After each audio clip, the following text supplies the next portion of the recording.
Hey guys, welcome back to another anime video in my very long anime series. I hope you guys liked the first video. This time I'm not going to try to ramble too much and just make it bite-sized. So, picture this. You ever wake up dead? Like, actually dead, not metaphorically. Like, rotting, bone-snapping, crypt-dwelling, kind of D&D type dead, like a skeleton? Well, welcome to the Undead Club, which is the main character of this anime that we have. So, our next member is a guy who gets so overlooked in life that even death gave him a new genre. And this is called the Unwanted Undead Adventurer from 2024. This specifically an anime that launched in winter of 2024, brought to us by Connect Studio, based on the light novel by Yu Okano, which is a really good one. You should look at the manga. It has 12 episodes and is part of the dark fantasy adventure genre, and best of all, it throws the overpowered isekai trope into a coffin, then digs it back up. So the plot, we're gonna do a plot breakdown. So our boy Rentt Faina is a bottom tier adventurer, like worse than the guy who brings snacks but forgets the swords kind of deal. He's real bad. He spends 10 years crawling through dungeons, barely living on slimes and other small level creatures to kill. But just when it looks like he's found something big, which I'm trying not to give too many spoilers out, a hidden dungeon with actual loot, he gets chomped on by a dragon and then dies. But he doesn't die. He dies, but he doesn't die, which is the weird thing about this. So, Rentt wakes up as a skeleton. No muscles, no skin, just bones, baby. Bones. Just bones.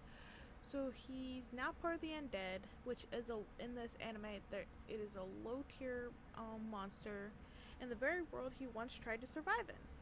So he got isekai'd, but in the same world, pretty much. But instead of despairing, Rentt does what every anime protagonist does with nothing else to lose. He decides to grind his way back to humanity as leveling up. And yes, that means eating other monsters. Yummy. So what makes this anime stand out isn't the combat, though it has its moments. There's some pretty decent anime fights in there, I will say. It's about the persistence, the identity, and what it means to exist. Rentt isn't just trying to become the next demon king or build a harem in another world. He just wants to live, even if that means becoming a vampire, lich, or worse. Think of it like Mushiki Tensei meets Overlord, but with way less fan service and way more bone crunching. It's more dirt rather than lewd, if that makes sense. There's a deep loneliness in Rhett's journey. He's surrounded by life but no longer part of it. He also has to keep it a secret from pretty much everyone so that he doesn't end up dying. I'm sorry if this ends up being like spoilers too much for people, but just try to explain this anime. And the world isn't kind to the undead. He has to wear masks, hide his scent, and constantly pretend he's still alive, or else they'll, chop him. So, the main characters that you're gonna see,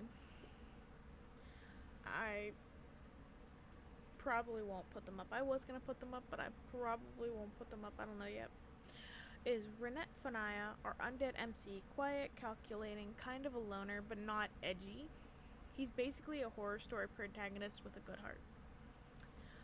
Lorena is the other main character. She's kind of like the second main character.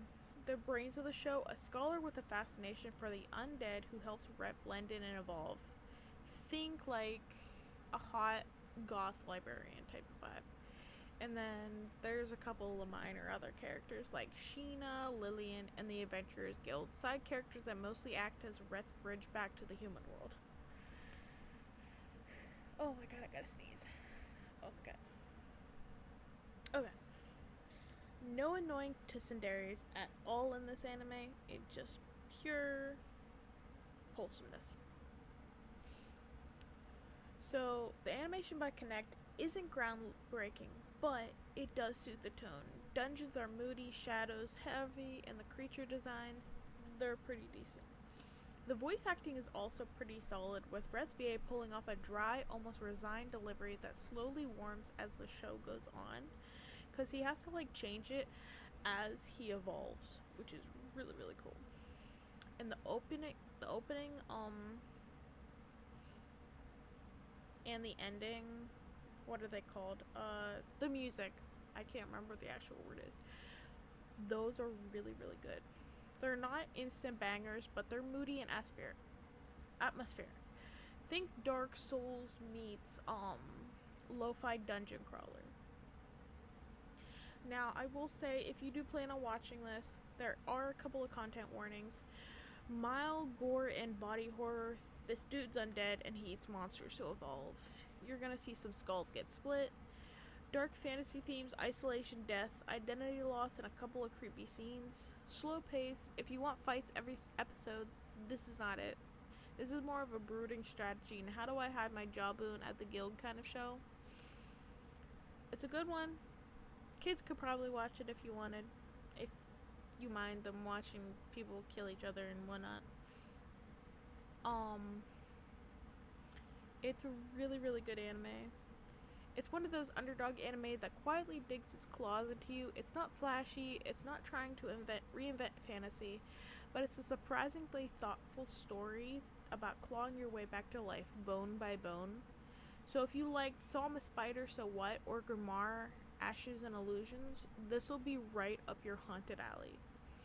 If you guys like this and you want more, because I'm going to be bringing a ton of more anime content of just reviewing a bunch of anime, keep watching and give me a like and a follow if you want to see more of that content and don't want to get lost in the thousands of other dredged YouTube videos.